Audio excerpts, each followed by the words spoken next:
Wa ja'at sakratul maut bil haqq, dzalika ma kunta minhu tahid. Di dalam surat Qaf Allah berfirman, maka datanglah sakratul maut, saat-saat ihtidar, saat-saat engkau meregang nyawa dengan hak, dengan benar, datang kematian itu. Dzalika ma kunta minhu tahid. Itulah dia kematian yang dahulu engkau lari darinya. Cepat atau lambat kematian pasti datang. Cepat atau lambat hidupmu pasti akan berakhir. Kalau hari ini dia melangkahimu, mencabut nyawa orang yang ada di depan, itu bukan berarti dia meninggalkanmu, tetapi itu menunjukkan dia semakin dekat kepadamu. Saudara-saudari kaum muslimin dan muslimat, manusia mensikapi kematian ini ada dua. Masuk waktu isya? Belum? Nanti kasih tahu. Manusia dalam mensikapi kematian ini terbagi menjadi dua. Yang pertama, orang yang suka, cinta, berharap bertemu dengan Allah, maka Allah pun mencintainya, Allah pun suka berjumpa dengannya. Yang kedua, orang-orang yang takut berjumpa dengan Allah, tidak suka dan tidak ingin berjumpa dengan Allah, Allah pun tidak ingin, Allah pun tidak suka berjumpa dengannya. Suatu hari Aisyah radhiyallahu anha berkata kepada Nabi yang mulia sallallahu alaihi nabi, "Ya Rasulullah, kulluna nakrahul maut." Wahai Rasulullah, semua kita takut kepada mati. Semua kita benci kepada kematian. Maka Nabi yang mulia menjawab, "La ya Aisyah, laisa dzalik." Bukan Aisyah, bukan itu maksudnya. Lakin huwal abdu salih.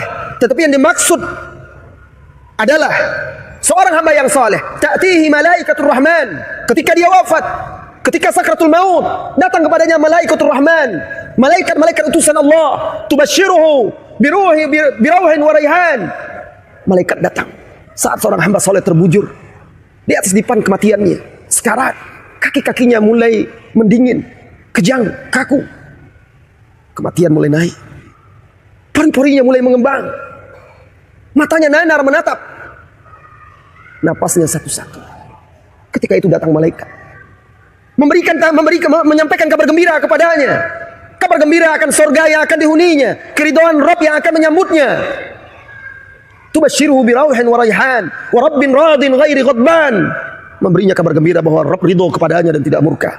Maka orang ini menjadi gembira. Fayafrahu biliqa'illah. Maka dia menjadi gembira bertemu dengan Allah. Fayafrahullah biliqa'ih. Allah pun gembira bertemu dengannya. Hamba yang lalai, seorang hamba yang berbuat maksiat, bergelimang dosa dan tidak bertaubat, lalu berpura-pura lupa kematian. Sekarat pun datang kepadanya. Maka datang malaikat-malaikat Allah menyampaikan kabar buruk tentang azab Allah yang akan menantinya, sehingga dia ketakutan, sehingga dia takut, sehingga dia tidak ingin mati.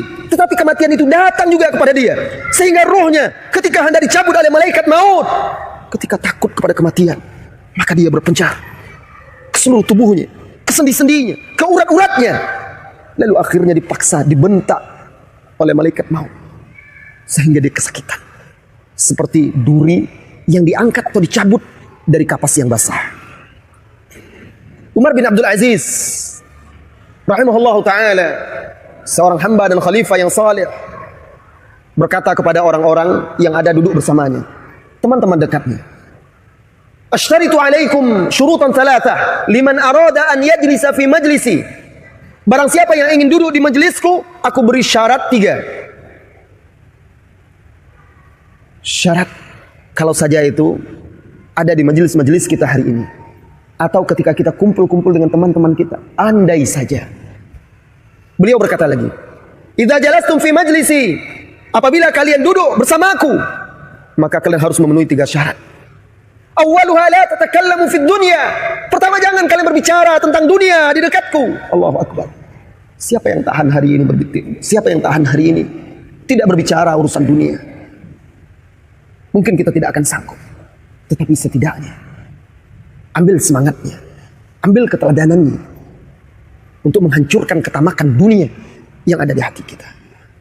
Saniha la taghtabu ahadan fi majlisi. Yang kedua, jangan seorang pun menggunjing orang lain di majelisku. Allahu Akbar. Ini sulit lagi. Karena menggunjing itu bagaikan gula-gula bagi manusia hari ini. Dengan berbagai dalih dan alasan. Kadang-kadang alasannya untuk mengambil ibrah. Dalam rangka nasihat. Tetapi akhirnya membuka aib. Menggunjing saudara-saudari ini. Salithuha la tamzahu indi abadan. Ketiga, jangan kalian bersenda gurau di sisiku. Dulu mereka salafus saleh mengingat kematian dan sekaratnya. Dulu mereka sering mengingat kuburan dan kegelapannya. Sehingga seolah-olah mereka sedang berada di hadapan jenazah. Seperti itu mereka. Saudara-saudari kaum muslimin dan muslimat. Dunia ini betapapun indahnya pasti akan sirna. Dunia ini betapapun megahnya, dia tetaplah hina di sisi Allah. Kehidupan ini betapapun Anda telah meraup harta benda yang berlimpah, dia pasti akan pudar dan layu. Akan datang suatu hari salah seorang dari kita terbujur kaku di atas tempat tidurnya. Ingin rasanya mengucapkan selamat tinggal kepada anaknya yang masih kecil, istrinya yang cantik jelita, keluarga dan sanak pemilihnya, teman-teman setianya. Tapi lisan tidak sanggup lagi berkata-kata. Engkau ingin berbicara tetapi tidak sanggup. Engkau ingin menyampaikan pesan-pesan tetapi tidak bisa. Bahkan terkadang mengucapkan la ilaha illallah pun tidak lagi sanggup. Wajaat sakratul maut bil haqq, dzalika ma kunta minhu tahid. Maka datanglah sakratul maut dengan hak. Itulah dia kematian selama ini yang kau lari darinya. Wa nufikha fis sur, maka ditiupkanlah sangkakala. Dzalika yaumul wa'id. Itulah dia hari yang telah dijanjikan. Wajaat kullu nafsin ma'ha sa'iqun wa syahid. Lalu ketika itu datanglah setiap jiwa digiring, disertai oleh penggiringnya, malaikat yang menggiringinya, dan saksi-saksi. Saudara-saudari kaum muslimin dan muslimat, cobalah duduk satu hari menangisi dirimu sebelum anak istrimu, suamimu, sanak familimu duduk di sekelilingmu menangisi jasadmu. Cobalah hisap dirimu. Cobalah bayangkan ketika engkau diangkat di atas keranda. Maka angkatlah jiwamu untuk taat kepada Allah sebelum engkau yang diangkat oleh manusia di atas pundak-pundak mereka. Bersiap-siaplah untuk kematian sebelum akhirnya engkau berharap untuk kembali lagi ke dunia, dan itu tidak akan mungkin lagi bagimu. Sebelum engkau berharap untuk bisa memperbaiki amal solehmu, tetapi itu mustahil. Allah Subhanahu wa taala berfirman, hatta idza jaa ahadahumul maut, sehingga apabila datang kematian kepada salah seorang mereka, qala rabbirji'uni, wahai Tuhanku kembalikan aku. Siapapun itu, orang soleh pun, dia rasanya ingin kembali lagi ke dunia untuk memperbaiki amal solehnya dahulu yang terasa kurang bagi dia. Apalagi orang yang toleh. Kalau orang yang banyak ketaatan saja, banyak beribadah, bertakwa, jauh dari maksiat, sering bertaubat, ingin berharap bisa kembali lagi ke dunia untuk memperbaiki ibadahnya, taubatnya, ketaatannya. Bagaimana dengan orang yang bergelimang dosa? Bagaimana dengan orang kafir? Bagaimana dengan orang musyrikin? Rabbirji'uni. Untuk apa? Ya Allah, kembalikanlah aku. Apakah ingin kembali? Dia ingin kembali. Apakah dia ingin mengatakan, wahai Tuhanku kembalikan aku ke dunia agar aku bisa bertemu istriku, agar aku bisa berkumpul dengan anak-anakku, agar aku bisa kembali bekerja, melanjutkan bisnis dan usahaku? La, tidak. La'alli a'malu salihan fima taraktu kalla. Agar aku bisa beribadah, barangkali aku bisa beramal, mengulang amal soleh. Aku ingin salat. Dulu aku lalai dan lengah seperti sebagian manusia. Aku ingin ke masjid. Dulu dia lalai dan lengah tidak pergi ke masjid.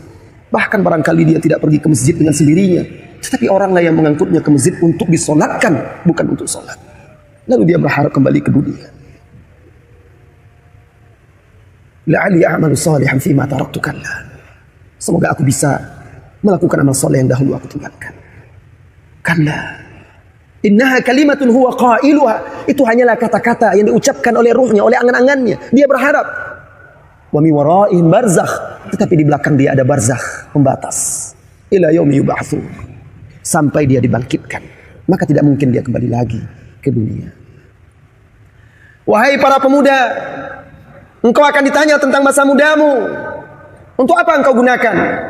Wahai orang yang telah tua, engkau sudah berada di ambang pintu, bersiap-siaplah. Wahai orang yang sudah semakin renta, apa yang telah engkau siapkan. Wahai orang yang hatinya sakit, obatilah hatimu. Berdirilah di pintu Allah Subhanahu wa taala sebelum kesempatan itu terlambat.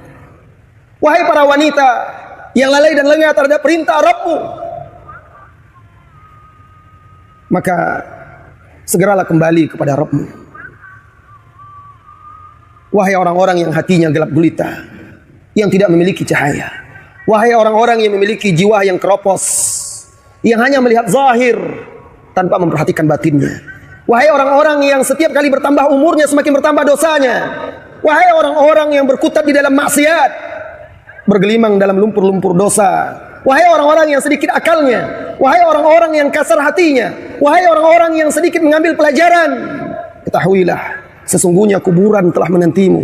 Dan sesungguhnya kuburan tersebut memiliki himpitan yang tidak ada seorang pun yang selamat dari himpitannya. Wahai saudaraku, betapapun panjang usiamu, maka engkau pasti akan mati. Akan datang suatu hari, engkau akan meninggalkan dunia ini. Tetapi pertanyaannya saudaraku, bagaimana cara kita meninggalkan dunia? Akankah kita meninggalkan dunia dengan cara yang baik, dengan husnul khatimah? Saudara-saudari kaum muslimin dan muslimat, yang membuat seseorang itu menunda-nunda taubat, tidak bersiap-siap untuk akhirat, adalah panjangnya angan-angan. Allah berfirman di dalam surat Al-Hijr, "Dzarhum ya'kulu wa yatamatta'u wa yulhihimul amal, fasawfa ya'lamun." Biarkan mereka makan, biarkan mereka minum, biarkan mereka menikmati dunia, biarkan mereka dilalaikan oleh angan-angan mereka. Mereka pasti akan tahu akibatnya. Setiap kita pasti akan mati, kecuali Allah Dzul Izza wal Jabarut. Kullu man 'alaiha fan. Setiap yang ada di dunia ini pasti mati, fana. Wa yabqa wajhu rabbika dzul jalali wal ikram. Yang tetap kekal itu adalah wajah Allah yang Maha memiliki keagungan lagi kemuliaan. Setiap kita pasti akan mati, kecuali Allah. Setiap kita pasti akan mati karena Allah berfirman kepada nabinya yang mulia, "Innaka mayyitun wa innahum mayyitun." Sesungguhnya engkau pasti mati, sesungguhnya mereka juga mati. Kalau saja Allah katakan itu kepada nabinya yang mulia, sesungguhnya engkau pasti mati. Bagaimana dengan kita yang tidak jelas kedudukannya di sisi Allah? Masuk waktu Isya. Kita lanjutkan insyaallah setelah salat Isya. Wassallallahu wasallam ala nabiyina Muhammadin walhamdulillahirabbil alamin.